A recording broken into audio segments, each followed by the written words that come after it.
Are there any shortcuts to getting back on track after a huge, overindulging big holiday meal? Yes, as a matter of fact. I should get a little emotional thinking and talking about this. You have one thing that you can do to get back on track after you deviate from a plan under any condition. You eat. You only have to do that. This can't be real, y'all. This can't be real. You eat. How do you get back on track? You eat. Nothing complicated. Went off track, how do I get back on? I ate too little. Well, you can eat. I ate too much. Well, you have another meal coming. You can eat. It really just has to do with, I have X number of meals per day. This meal I ate too much. This meal I ate too little. If you eat multiple times a day, which most people do, then that means the next meal you have an opportunity to get back on track as before. When it comes to sort of compensatory strategies to combat the guilt, shame, panic, etc. of the super overindulgent, gluttonous food orgy sort of situation, that ends up creating a sort of snowball that I recommend you avoid. If you eat a little bit too much now, does that mean you eat less later? In a situation like this, probably not. Does it mean you exercise more later? Probably not. The shortcut to getting back on track looks like eating exactly as you plan to eat the very next meal, period. And I guarantee it will put you much further ahead than trying to compensate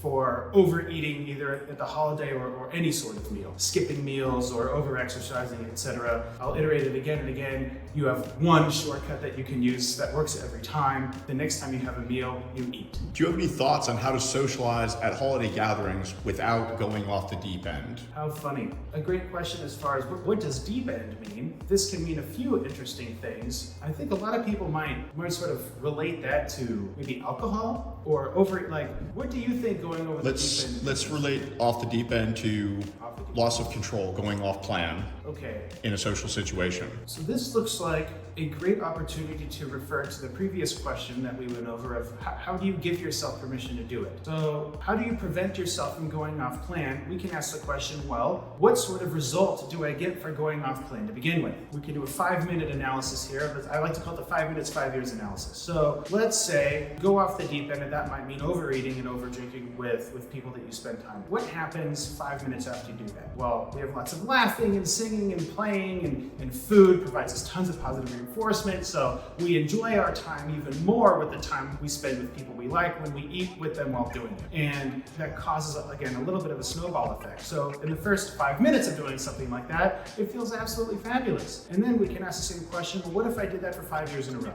What if I did this every day for 5 years in a row? What would happen? And I'll actually let you play that out, where if you overindulge, have a crazy foodgasm, drink lots of alcohol, etc., with people that you like, really imagine what it feels like while you do it, the 5 minutes after you've done it. And then create the narrative of what happens when I do this every day for 5 years in a row. And you can do a sort of cost analysis based off of that sort of situation. And then you can make a relatively informed decision of, well, if it will hurt me if I do this 5 years in a row, does it make sense in this context specifically, we keep it context specific, to do this once? And if I do this for 5 years in a row and it helps me after that 5 year period, every day for 5 years in a row, does it make sense for me to do it for 5 years in a row, every day? And I think that ends up helping out a lot. If we just separate out the social component, that creates an interesting way to address the situation. Because again, it comes back to, do I use the time I spend with other people as permission to sabotage myself? Do the people that I spend time with sabotage me? And that allows you to, if you interact with people that appreciate you, love you, support you, etc., well then I think they will act amenable to you discussing with them ahead of time, like, hey, I want to try a little bit of everything we have, and I would like to plan some activities that we can all do together, have a fabulous time, that we actually do separate from eating. Can you stop eating for 1 minute? And if you really do like to spend time with the people that you love during holidays, well then it gives a great opportunity to plan something other than eating. And if you get rejected outright, or you do spend time with people that tend to sabotage you on a daily basis, well that just gives a great opportunity to audit those relationships. Maybe that sounds kind of harsh, and honestly I feel okay with that.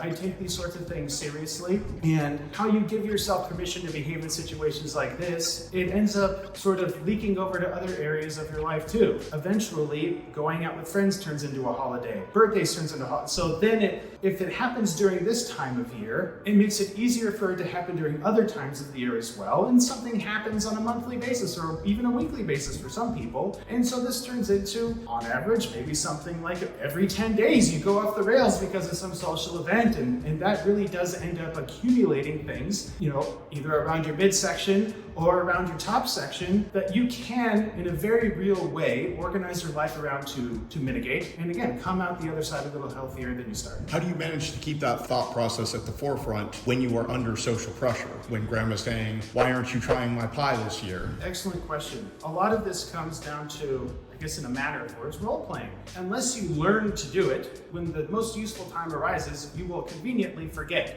Now that sounds a little bit like intentionality, but really, I like to use fire drills as a perfect example. Working with a lot of little kids, it looks a lot like wrangling cats. And maybe every couple of months, the school does a fire drill, the woo alarm goes off, and then the kids stand up, they get into a line, and they all march outside. And you do that enough times that it actually starts to look orderly. And then in the event an actual fire does break out, maybe at another part of the school or whatever, and the alarm goes off in the entire school in an actual situation, well then the children will get up, they will form a single file line, and they will march outside. And they will do that because they practiced it ahead of time. So a lot of this has to do with really staying open about the things you want to accomplish with the people that you spend the time with, and then you can have a sort of litmus test to see how much they support the decisions you make ahead of time. And if they outright reject the sorts of decisions that you make, and you have an operational understanding of what you do insofar as it does make you a healthier, better person, and the people you spend time with reject that, it gives you an opportunity to audit the relationship. Now, as far as scripting, as far as what do I say to this person if maybe they start pushing on me, I use a technique that I teach everyone at TKN. I call it respectful repetition, where you can literally say, thanks, I feel great. Thank you so much for offering, I feel great. And you can say it over and over and over and over. I get emotional thinking about it. It works for people that want to lower the amount of alcohol they drink, the amount of cigarettes they smoke that other people offer, the amount of food if they get food pushed on them. Acting assertive and using respectful repetition allows you to thank the person for offering, because really from a relationship dynamic standpoint, that probably gets into some other content, but really they get positive reinforcement if you accept what they offer. They offer something to you because when you accept it, they like it. And if you accept what they like, maybe you actually want to accept it because you like the thing they offer, in which case we can look for the permission giving like we spoke about earlier. Secondarily, you might feel a pressure to accept. And this means that you have relief of something negative when you accept what they offer. Oh, you can call that like negative reinforcement, essentially, where by accepting what they offer, that bad feeling goes away because you might feel bad about rejecting them. Now, by accepting what they offer, your bad feeling of rejecting them goes away, and they get a good feeling for you accepting what they give you. Now, what does this do? It literally teaches that person to continue pushing food on you in the future. And how would they know unless you say otherwise? So using respectful repetition, you can create your own script, but really it just comes down to stating the facts. Thank you so much for offering. They offer because they like you, they love you, they want to share this thing with you. So you can validate that. Thank you so much for offering. I feel great. If you already feel great, well then they've already done their job. Some people have other tactics that kind of beat around the bush a little bit. I much prefer people act as assertive and as respectful as possible, so that it limits the back and forth. Oh, come on, you want some. Thank you so much, I feel great. And this goes with anybody in basically any situation for almost anything that somebody would offer you, where you know that after doing a 5 minutes, 5 years analysis, that well, if I do it this one time, then nothing will happen and I'll like it. And if I do it 5 years in a row, things will probably turn out a little bit different than I want. And having that in your back pocket, thank you so much, I'm good, respectful repetition, acts kind of like the fire drill that we spoke about earlier. So when you want to have this sort of stuff at the ready, you have a little script that you have. You have it in your back pocket. You could even walk into a room with an index card in your pocket, and just feeling it rustle around in your pocket will prompt you enough that if you want to effectively say no when somebody offers something, that will will prompt you at the perfect time to say, thank you so much, I feel great. And again, you can literally put that on repeat, and I recommend it. And they take reminding as much as it takes repeating for you, because if you have a long history of accepting what other people offer, that means they have a long history of positive reinforcement of you accepting things from them. And this can create a little bit of tension because they have a source of reward that is now that you have now cut off. And this makes people feel grumpy. If